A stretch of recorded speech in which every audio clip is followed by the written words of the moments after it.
Um esquema sendo construído em cima de uma agenda para destruir o nosso sistema de ensino, proibindo a igreja de pregar a verdade e, terceiro, desconstruindo os valores.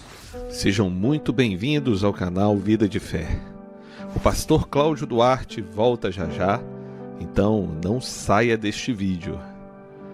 Preparar-se para o fim dos tempos é um tema que desperta curiosidade e muitas vezes preocupação entre os cristãos.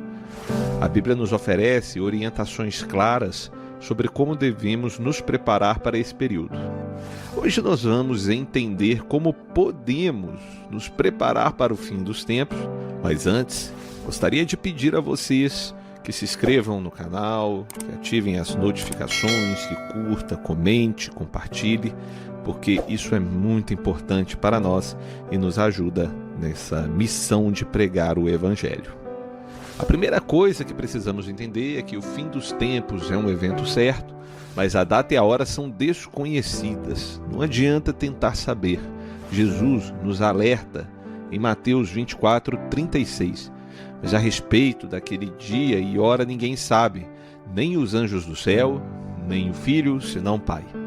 Isso nos ensina a viver em constante vigilância e preparação, sem tentar adivinhar quando acontecerá.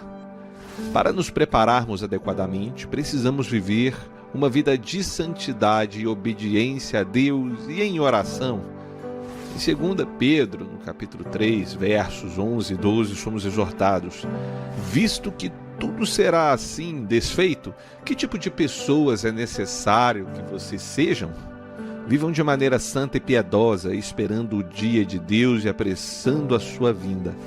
A santidade é um chamado para todos os cristãos, e viver de maneira piedosa, santa, significa seguir os ensinamentos de Jesus e buscar uma vida que agrada a Deus. A esperança na segunda vida de Cristo é uma fonte de motivação e encorajamento. Em Tito, no capítulo 2, verso 13, o apóstolo Paulo nos escreve o seguinte: enquanto aguardamos a bendita esperança, a gloriosa manifestação do nosso grande Deus e Salvador Jesus Cristo, a esperança na volta de Jesus nos dá força para perseverar e viver de maneira que agrada a Deus. A preparação para o fim dos tempos é um chamado para vivermos de maneira santa, vigilante e cheia de fé. Ao confiarmos em Deus, orarmos continuamente, meditarmos em sua palavra e buscarmos a comunhão com os outros crentes, estaremos fortalecidos para enfrentar os desafios que logo virão. Agora, vamos assistir o pastor Cláudio Duarte. Abram suas mentes e corações para receber a palavra deste homem de Deus. Aleluia, isso aí. Ok? Bom, eu quero fazer uma reflexão com vocês. Eu tenho feito uma observação um pouco mais minuciosa no livro de Gênesis. E eu me deparei com duas construções. Hoje eu vou falar apenas de uma. Quando nós olhamos para o início da Bíblia, nós vamos enxergar alguns princípios, algumas coisas que precisam ser observadas para entendermos o desfecho dessa história. A Bíblia nos diz que Deus é tão poderoso que, apesar de Gênesis ser considerado o início, ele também já estabelece, já prefigura uma visão do final. Quando nós olhamos os primeiros capítulos de Gênesis, nós vamos nos deparar com a criação, e ela nada mais, nada menos estabelece o modelo pelo qual Deus quer que nós vivamos. Quando Deus começa a chamar à existência as coisas como se elas já existissem. Quando Deus começa a criar, dizendo haja isso, haja aquilo, forme-se isso, forme-se aquilo. O que a Bíblia está dizendo é que modelo o indivíduo que vai povoar a terra precisa viver, o modelo de fé. Por isso que a Bíblia diz que o justo viverá pela fé. E o que é a fé? É acreditar que aquilo que não está ainda diante de seus olhos irá acontecer. E esse é o modelo que Deus estabelece. A primeira coisa que ele faz, e também nos serve por modelo, é trazer à luz a claridade, o esclarecimento. O que Deus está dizendo é tudo que vai fazer, antes de fazer, obtenha informações, traga clareza, traga entendimento. Por isso ele não faz nada no escuro. Depois, sabe o que ele faz? Ele tira da água a terra, porque o Espírito pairava sobre a face das águas. E o que vemos é uma sinalização de que a criação, apesar de ser feita no claro, deve ser feita em ambiente de firmeza, de ambiente firme, de solidez. Muitas pessoas não obtêm sucesso em nada na vida, porque constrói tudo em ambientes movediços, de insegurança, de escuridão. Quando nós vamos ver a história de Adão e Eva, nós vamos descobrir como Deus sinaliza os relacionamentos interpessoais.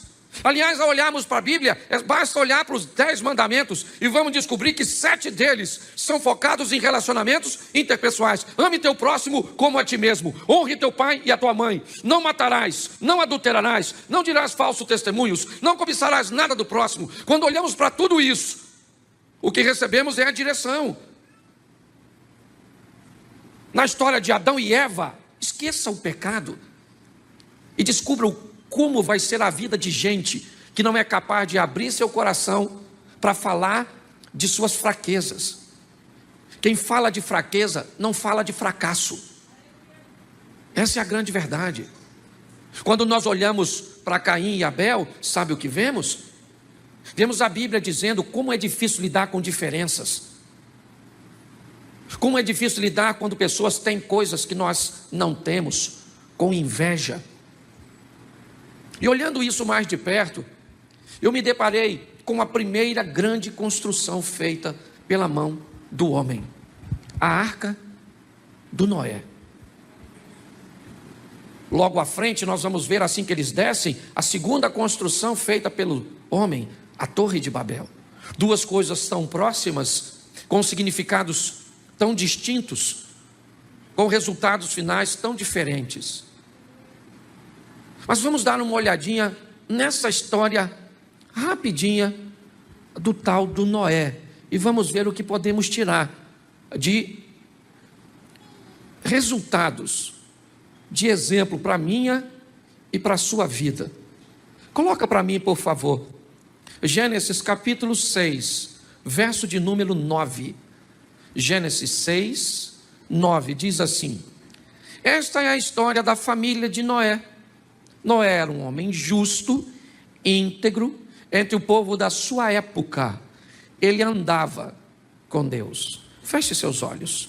Pai, em nome de Jesus, eis aqui a tua palavra. Continua falando conosco, usa-me como um canal de bênção nesta hora, pelo poder do nome de Jesus. Amém. Glória a Deus. Amém? Isso. A minha tradução diz que Noé era alguém perfeito em suas gerações. Ele era justo e perfeito em suas gerações.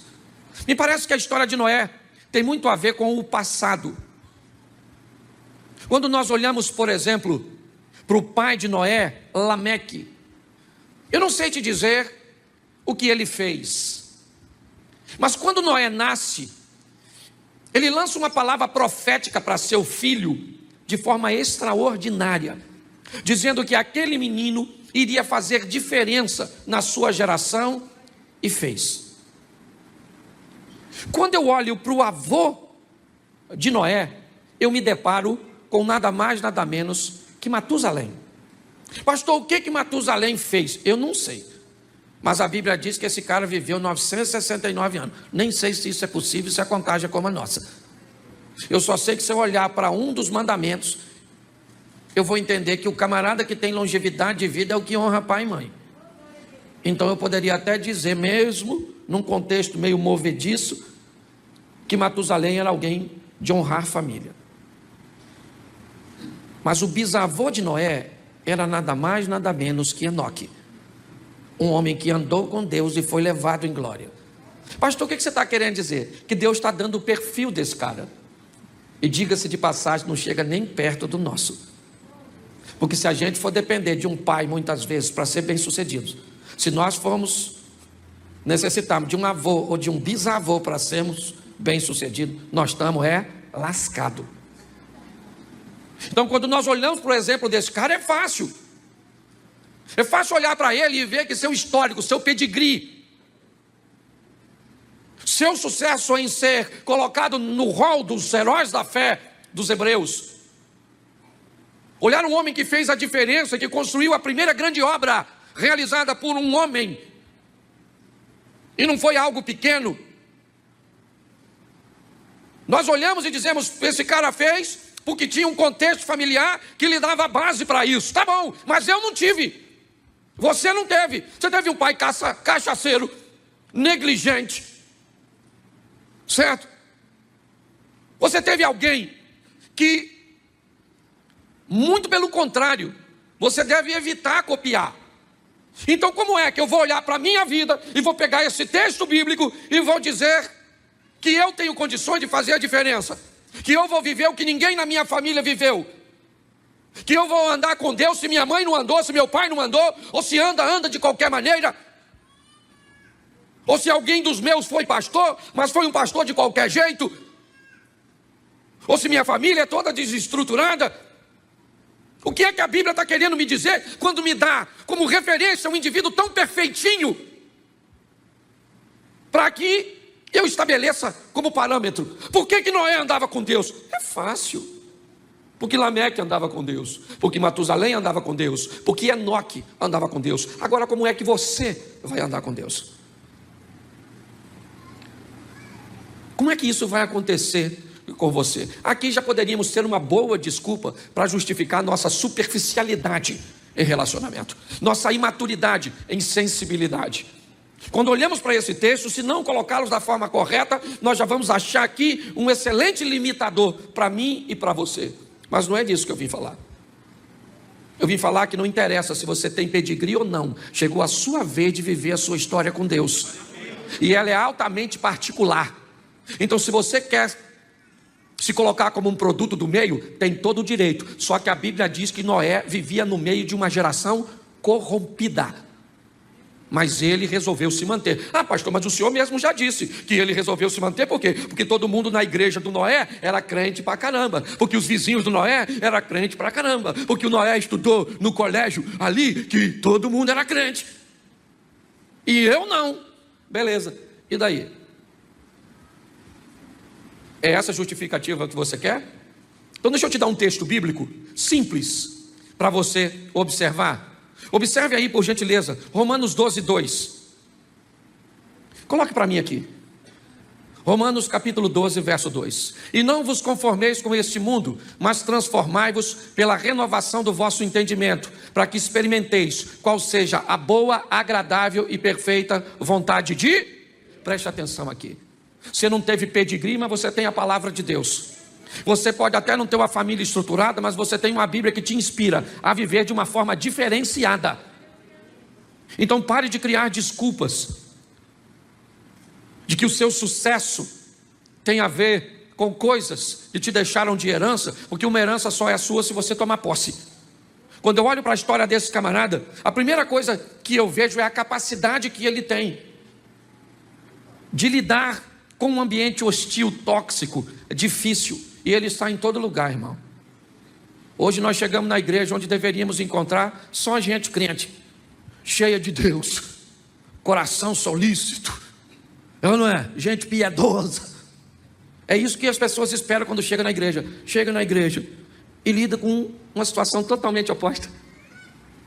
Vem para o culto, senta do lado de alguém que não presta atenção, fica no celular. Senta no culto, às vezes você chega aqui, alguém está no WhatsApp, está conversando, fica te encostando. E nós temos, aí você sai da igreja, oh, meu Deus, vamos para casa. Aí em casa é uma tribulação. Aí vai trabalhar, 2 tribulações. Aí vai para o trânsito, 3 tribulações. Como é que nós vamos ser crentes num ambiente desse? Pare e pense nisso. Muitas pessoas não conseguem sobreviver a esses desafios. E acabam justificando-se, dizendo que o ambiente cujo qual elas estão está corrompido. E isso tem feito com que elas não se posicionem. A história deste homem me inspira a entender que a geração cuja qual ele estava inserido era uma geração pecaminosa. Mas ele conseguiu sobreviver. E ele, porque tinha uma estrutura familiar. Mas nós, porque temos o Espírito Santo de Deus. Se eu desse oportunidade para... Quantos aqui tem uma história triste para contar? Levanta a mão. Glória a Deus. Não dá nem para eu dar oportunidade. Senão o culto não acaba nunca mais. Porque quem não tem hoje vai ter amanhã. Sim ou não? Então, meu querido, se você quer vir aqui... Não, pastor, sofro muito. Uma dificuldade grandiosa. Isso aí é para todo mundo, meu filho. Você tem que sobreviver a isso. E você não vai, não tem história familiar, não tem vizinho, não tem parente, não tem. Então você tem a palavra de Deus, você tem, né, os exemplos que Deus te deixou para viver. Posso ouvir um amém? Amém? Isso. E o que esse cara vai receber? Uma missão. Qual é a proposta de Deus para Noé? Verso 14. Faze para ti uma arca de madeira de gofé, farás compartimentos na arca e a betumarás por dentro e por fora com betume. Presta atenção que aqui está a missão. Deus vai dizer para Noé o que ele quer que Noé faça. E não é nada fácil. Não é algo cujo qual ele tem habilidade para fazer. Ele não tem expertise. Noé é um agricultor. O que ele está acostumado a lidar com plantio. É aquilo que ele sabe fazer. E um belo dia Deus aparece para ele e diz para ele: olha, Noé, eu preciso que você faça uma arca de madeira, porque eu vou trazer um grande dilúvio que vai inundar a terra. A sua missão é essa. Você vai construir isso. Mas como é que eu vou fazer? O senhor está me pedindo algo impossível. Quando nós formos olhar mais à frente a história da Torre de Babel, não hoje, nós vamos ver que havia muita gente para construir, que tecnologia e que conhecimento já fazia parte do povo no que diz respeito àquilo. Mas a probabilidade de Noé ter sucesso nesse empreendimento é pequena demais. Mas o sucesso de Noé, é isso que eu quero que você entenda. O seu e o meu sucesso tem a ver com o aval de Deus. Você vai precisar de talento, vai precisar de conhecimento, vai precisar de muita coisa. Mas saiba de uma coisa, o mais importante é se Deus está contigo. Porque se Deus estiver com você, querido, se Deus é por nós, quem será contra? Descubra a sua missão. Ah, pastor, agora o senhor complicou. Porque a missão do Noé é construir uma arca. Qual o propósito dessa missão? Salvação. O propósito é salvação. E qual é a missão? Construir um local para que essas pessoas sejam salvas. Então deixa eu falar uma coisa que é universal. Se você não sabe a sua missão, eu vou te mostrar o que a Bíblia diz a respeito. Coloca para mim Marcos 16:15, por favor. E disse-lhes: ide por todo o mundo pregar o evangelho a toda. Essa é a missão de todos nós. Ah, pastor, mas eu não sei pregar. Não pregue, viva. Vá para perto das pessoas com estilo de vida, cujo qual as pessoas olhem para você e digam: nossa, sua vida me inspira. É agradável estar perto de você. Quando você chega, as coisas ficam mais leves, mais diferentes. Às vezes as pessoas dizem: eu não sei explicar, mas a sua chegada muda todo o ambiente. O que é isso? São pessoas que cumprem a sua missão. Muitas das vezes, o lugar mais disputado na igreja é um local de frente ao microfone, de frente ao instrumento, o altar. Eu não sei que cultura nós aprendemos isso, mas segundo a Bíblia, quem oferece o culto é a igreja, e quem ajuda a igreja a oferecer o culto somos nós. O mais engraçado é que nós, que na verdade somos auxiliares do culto, que pregamos, que cantamos, que tocamos, que removemos oferta, muitas vezes nos achamos os mais importantes da história. Eu queria perguntar para você: você é tão importante que faria algum sentido eu estar falando aqui se tu não tivesse sentado aí?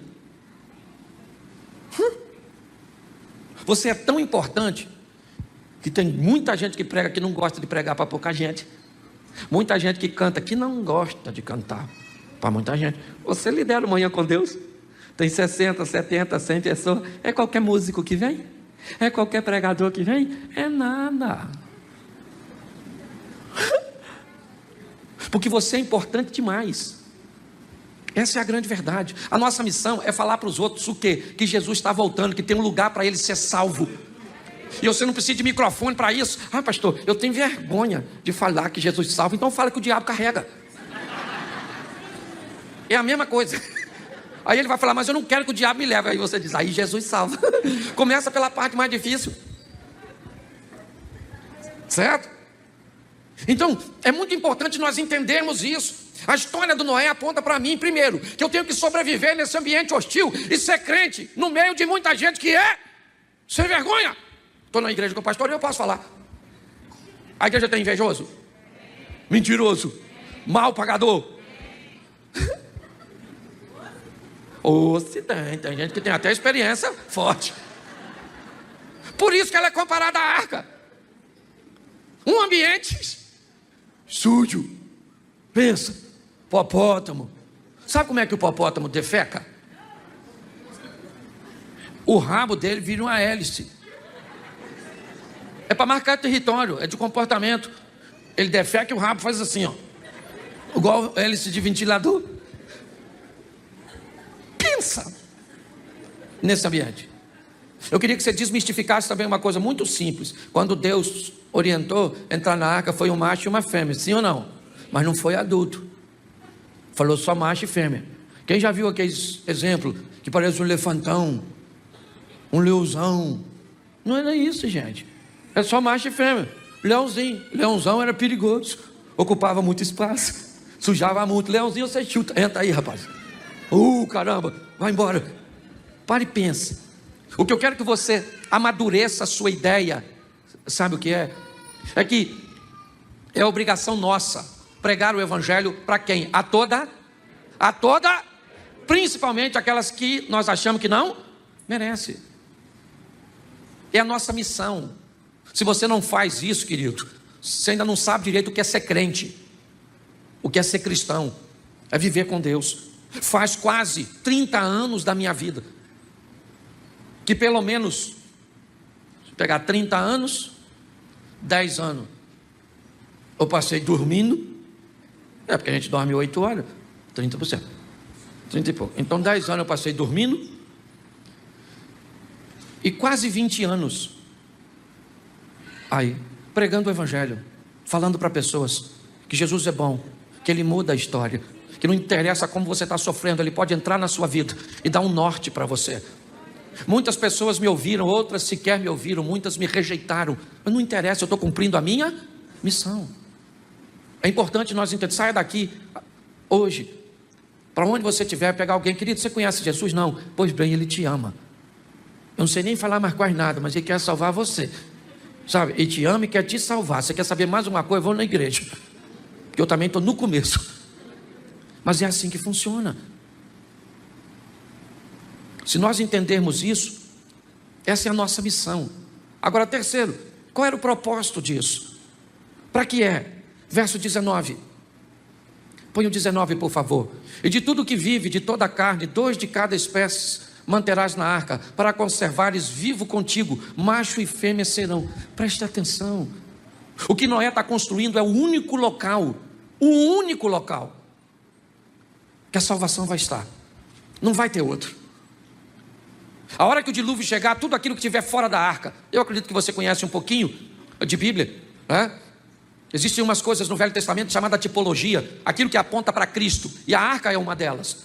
O único local onde haverá vida durante o dilúvio é a arca.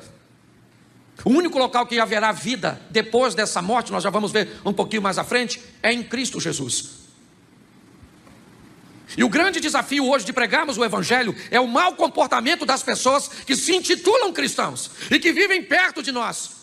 As pessoas me dizem assim: pastor, para eu ser crente igual meu vizinho, para eu ser crente igual meu pai, para eu ser crente igual minha mãe. E quem é que disse que tem que ser igual a ele? Porque quando você quer ser rico, você quer ser rico igual o Neymar. Aí na hora de pegar exemplo para coisa boa, você pega exemplo lá em cima. Mas na hora de coisa ruim, você pega exemplo negativo.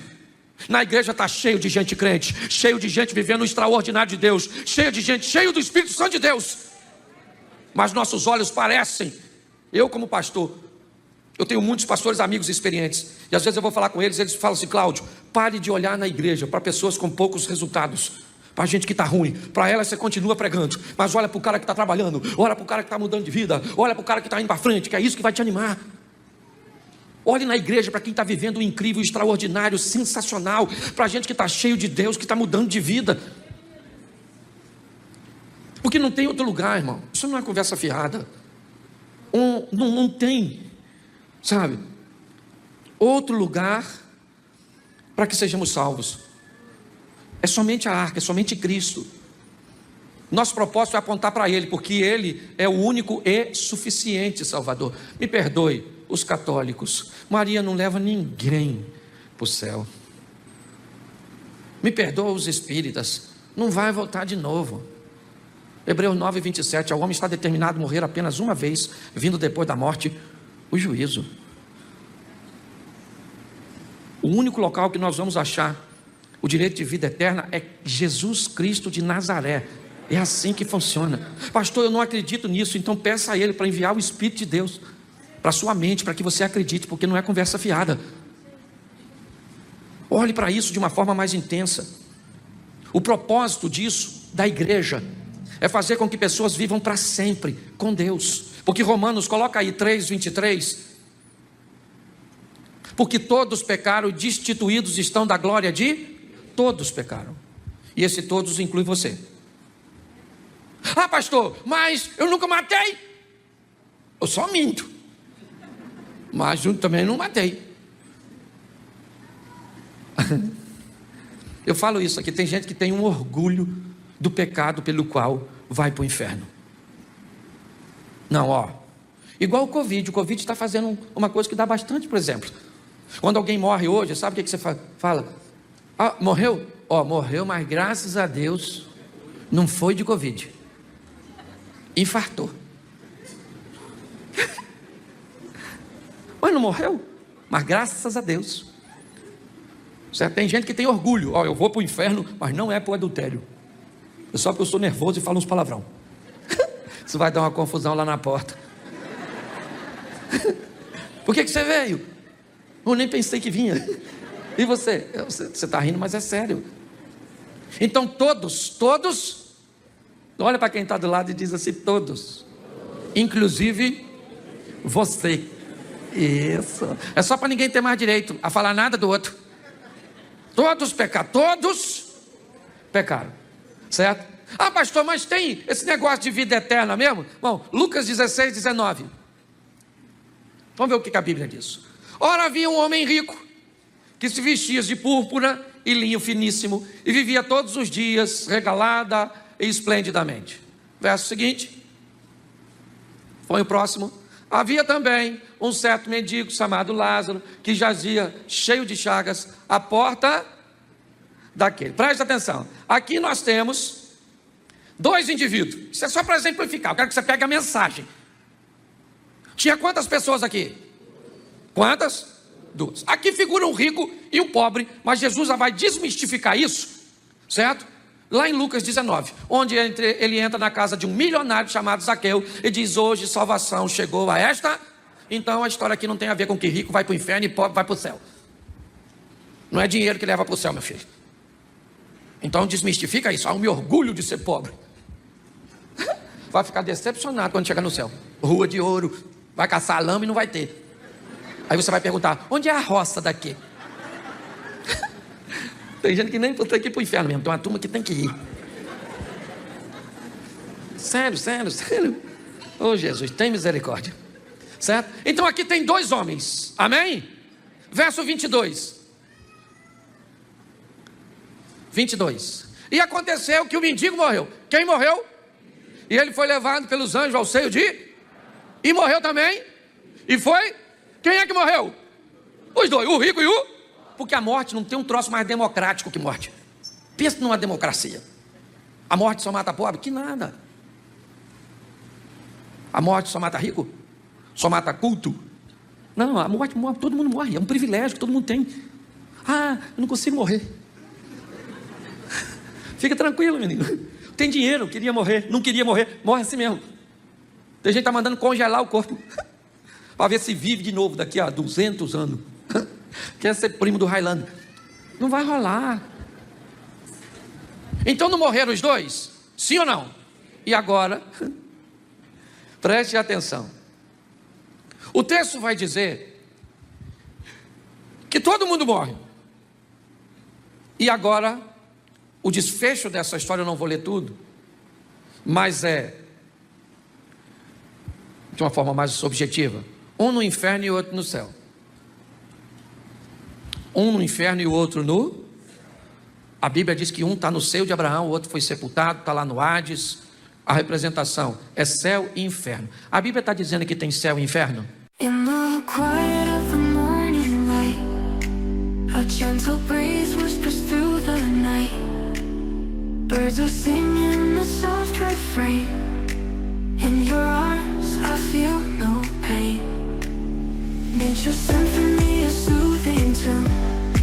In your love I find my own melody of peace. In your embrace, in your eyes I find my place. Every note a gentle kiss. In your love I find my bliss.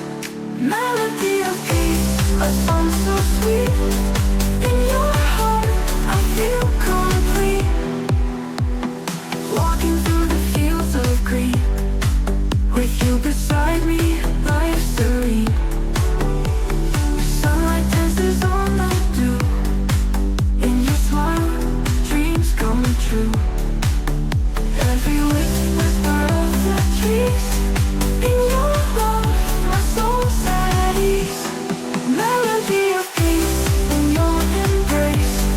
In your eyes, I find my place.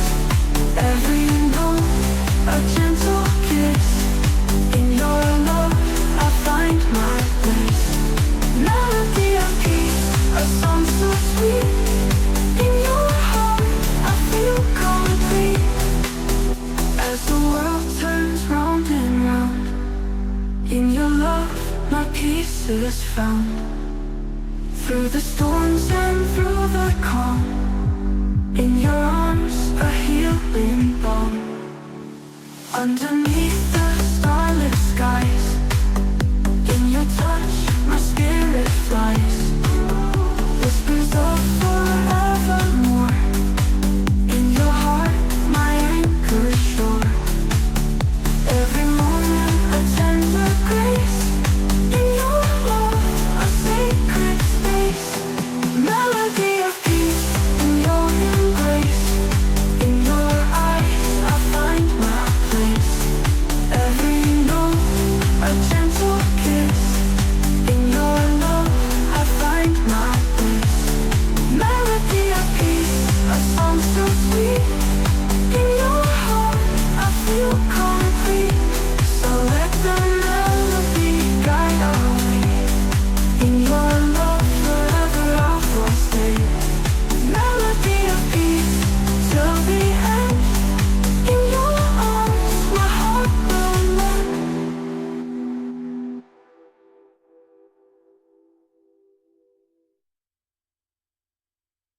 Sim ou não? Sim ou não? Mas tem algumas pessoas que acham que não. Aí eu te pergunto, você acredita nas pessoas, no seu professor de filosofia? No documentário Alienígenas do Passado? No Lúcifer? Seriado?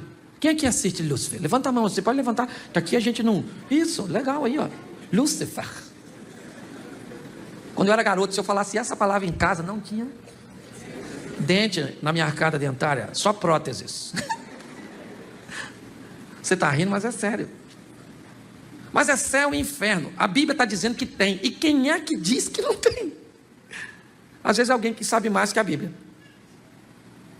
Apocalipse capítulo 2, verso 11. Coloca aí. Quem tem ouvidos, o que o Espírito diz, ao que vencer, não sofrerá o dano, não receberá o dano da... Preste atenção. Rico e Lázaro, os dois estão vivos, ok? Os dois morreram a primeira morte, sim ou não? A palavra morte está totalmente associada com separação, porque o indivíduo morre Porque o espírito sai dele. Quando o espírito abandona um corpo, este corpo perde a vida. Todo o seu sistema de eletricidade, que faz o cérebro funcionar, o coração bater, ele se ausenta. Então, quando o espírito se separa do corpo, o corpo morre. E o que acontece com o corpo? Volta para... Mas entre corpo e espírito tem uma coisa chamada... E o que foi para o inferno e para o céu foi a alma do rico e a alma do Lázaro. Pastor, onde é que está o dano da segunda morte? Se a primeira é a separação do espírito do corpo, a segunda é a separação da alma de Deus. O que a Bíblia está dizendo é que a minha alma corre o risco de se separar de Deus, de ir para onde? Para o inferno. Pastor, há muito tempo que eu não escuto uma mensagem dessa, e nem esperava ouvir isso do senhor. Pois é, querido, mas eu estou preocupado, porque nós estamos com a igreja lotada, mas me parece que o céu vai ficar basicamente vazio, porque o povo está fazendo o que quer, vivendo de qualquer jeito. Aí vem para a igreja porque eu sou engraçadinho, acha que eu vou dar moleza. Querido, cuidado que o Satanás está aí, querendo o quê? Roubar, matar e destruir seu casamento, sua família, sua fé, te levar para onde ele está, porque a Bíblia diz que o inferno foi feito para Satanás e para seus anjos, mas ele não quer ficar sozinho, quer levar eu e você. Ah, pastor, mas é difícil a tentação. Difícil só para tu? Você acha que é só você que gosta de ouvir uma vergonhice, olhar para um lugar proibido, passar a mão no lugar? É o que eu falo aqui na igreja. Antes de casar pode fazer sexo? Não pode não? Mas a pessoa quer fazer? E depois que casa pode? As pessoas querem fazer?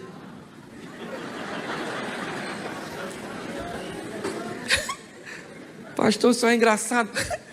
Engraçado é você. Olha só. O que a Bíblia está dizendo para mim é o seguinte: existe um propósito, ele é salvação, porque todos pecaram. E o que nós vamos fazer mediante isso? Nós vamos entender que nós não queremos receber o dano da segunda morte. Mas pastor, como é que eu vou fazer isso? O senhor começa dizendo que o Noé foi bem sucedido porque teve pedigree. Beleza, eu não tenho, o senhor me aponta Romanos dizendo que eu tenho que renovar minha mente, buscar exemplos positivos, andar com gente boa, ler coisas boas para conseguir me firmar. Até aí tudo bem.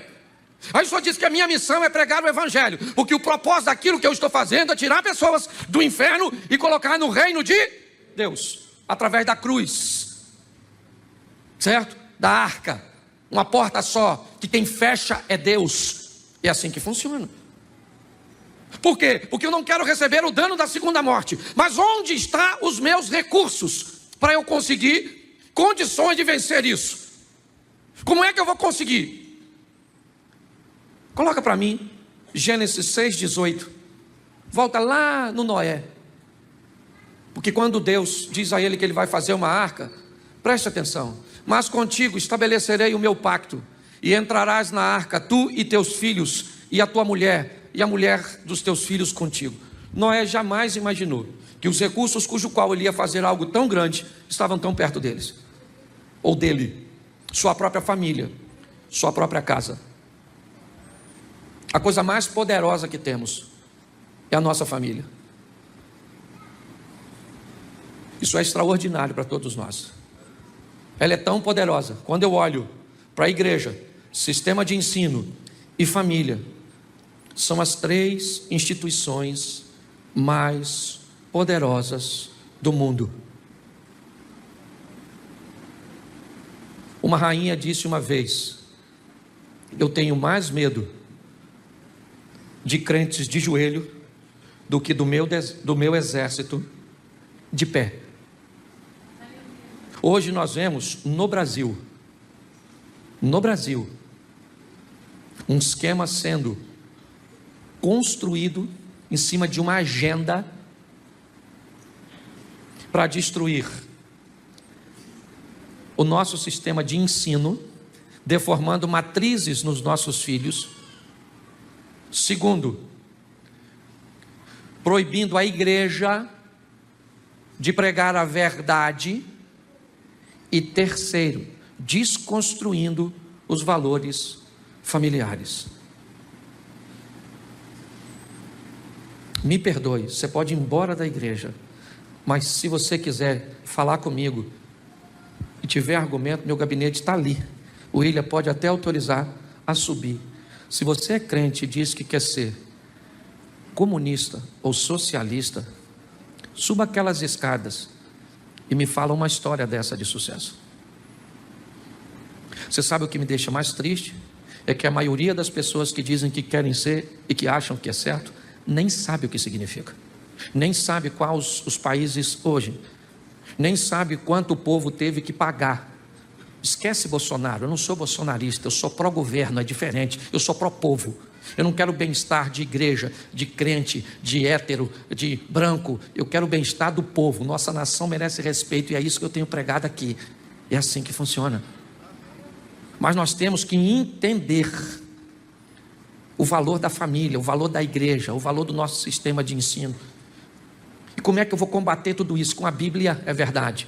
Com conhecimentos gerais, eu tenho que saber o que está acontecendo. Um povo alienado, que não sabe quase nada, lê muito sobre o pouco e fala muito sobre o pouco que lê. E o Espírito Santo de Deus. Nós precisamos disso, de Bíblia, de conhecimento bíblico. Sabe? Conhecimento bíblico. Meu Deus. Uma vez um garoto falou comigo assim: pastor, eu quero fazer uma tatuagem. E eu falei: por quê? Olha o argumento, não esquece a tatuagem. Tatuagem não é pecado. Eu só acho que tatuagem é coisa de gente que devia morrer novo. Esse é o meu... O que será tatuagem? Eu falei: tatuagem é gente que devia morrer assim com 30 anos. Por quê? Porque quando vai ficar velho, eu vi uma rosa esses dias nas costas de uma velha, eu achei que botaram inseticida. Eu falei: alguém espirrou um spray de inseticida, mas assim já, as pétalas aqui nas costas da dona.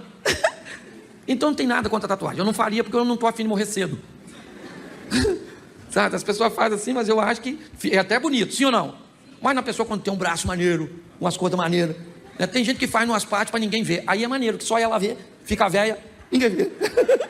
Fica no oculto do escondido do profundo, é na verdade. Mas esquece, não estou condenando aqui.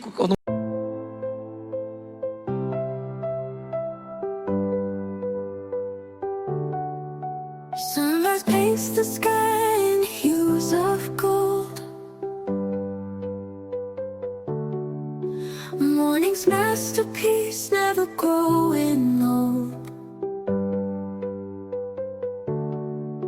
Moonlight guides the night with gentle grace. Stars that shimmer like diamonds in space. Oh nature, oh wonder so true. Every day you bring something new. In your beauty you will find our place, lost in your endless embrace. Whispering winds through the trees, they sway.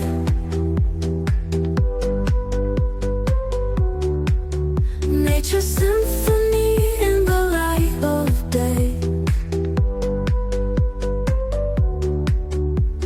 Rivers flow and with stories untold. In your arms we feel consoled.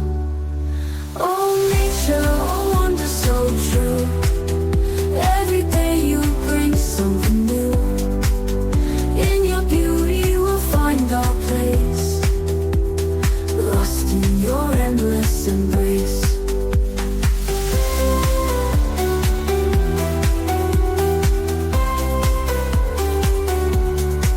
Mountains stand tall with pride and might.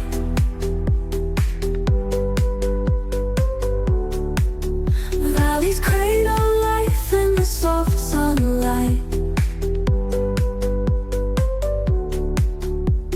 Raindrops dance on leaves so green.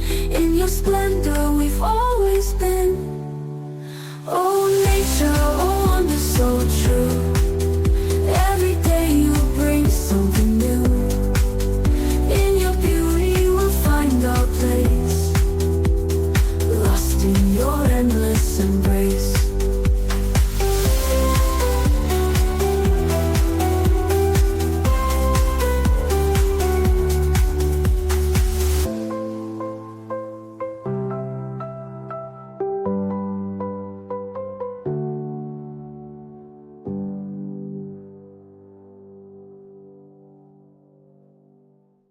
estou condenando não, ok? Até porque eu não tenho nem texto bíblico para isso, eu estou só dando um exemplo. Mas um garoto foi e falou comigo que fez uma tatuagem, ele achava que era pecado, e ele me disse que tinha feito porque Jesus tinha tatuagem. E aí eu queria saber a profundidade do conhecimento teológico do irmãozinho. E ele me disse que a Bíblia diz que ele tinha na coxa escrito Rei dos Reis e Senhor dos Senhores. E eu disse para ele que também esse indivíduo da coxa escrita tinha cabelo branco, olho de fogo e uma espada saindo da boca. Por que é que ele não fez os outros 3? E ele começou a rir. Conhecimento bíblico nos faz entender que o que estamos fazendo primeiro não é pecado ou é pecado. E quando alguém vier com uma historinha para nos confundir a nossa mente, nós temos conhecimento bíblico. Nós precisamos de uma igreja que leia a Bíblia. Quem aqui lê a Bíblia? Glória a Deus. Quem aqui já faz mais de um ano que não toca na Bíblia? Levanta a mão, por gentileza. Aqui ninguém para isso aí. Tem gente. E vocês que levantaram a mão estão sozinhos não. Tem um montão de gente que nem levantou a mão, porque passa de um ano. Que eu nem perguntei isso. Nós vamos precisar, querido, sabe que é de conhecimento bíblico, a batalha, certo, no monte da tentação, lá próximo a Jericó, entre Jesus e Satanás, conhecimento bíblico. O diabo vai tentar te convencer. A ausência do conhecimento leva você e a mim à escuridão. Nós vamos precisar de conhecimento gerais para conhecer a história, o que já passou, ter um entendimento para não repetirmos os males do passado. Então não é só ler a Bíblia não, tem que ler boa literatura, escutar gente boa, se instruir. Posso ouvir um amém na igreja? Isso! Povo alienado, às vezes que fica lá, ó.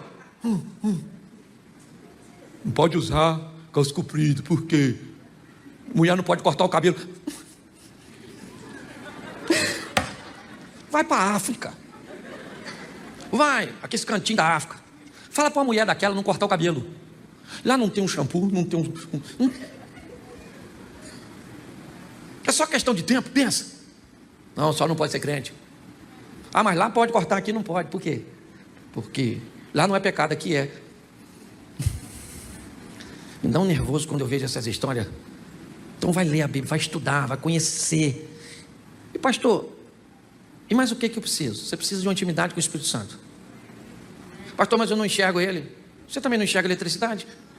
Mas enfia o dedo na tomada? Ah, mas cadê a eletricidade que está lá? Então dobra seu joelho e fala para o Espírito Santo: Espírito Santo, você existe mesmo? Eu estou na igreja há tanto tempo, escuto falar de você. Vejo nada. O povo canta no arrepio, o povo prega no arrepio. Eu não choro. Eu olho para o outro chorando e eu me dá vontade de chorar de raiva, que eu não sinto nada. E eu não vejo nada. Eu não falo. Mas se revela para mim. Eu quero ter intimidade, eu quero andar próximo. Vamos viver uma vida realista, porque Jesus está voltando, meu filho. Aliás, eu acho que ele já saiu de lá. Já está chegando. Entendeu? Já a trombeta vai tocar. E aí, ó, Claudinho, ó. Cadê o pastor Cláudio? Vem no culto, não. Por quê? Jesus levou. Mas nós ficamos, então vamos fazer o culto nós. Certo? E aí? O que você achou do vídeo? Diz aí nos comentários. Se você chegou até aqui e ainda não se inscreveu, inscreva-se e ative as notificações para não perder nenhum conteúdo que nós postarmos aqui no canal. Se você tem algum pedido de oração ou precisa de alguma ajuda, digite aí também nos comentários. Faremos questão de orar por você e também toda esta comunidade de apoio certamente orará por sua necessidade. Que Deus te abençoe. Até breve.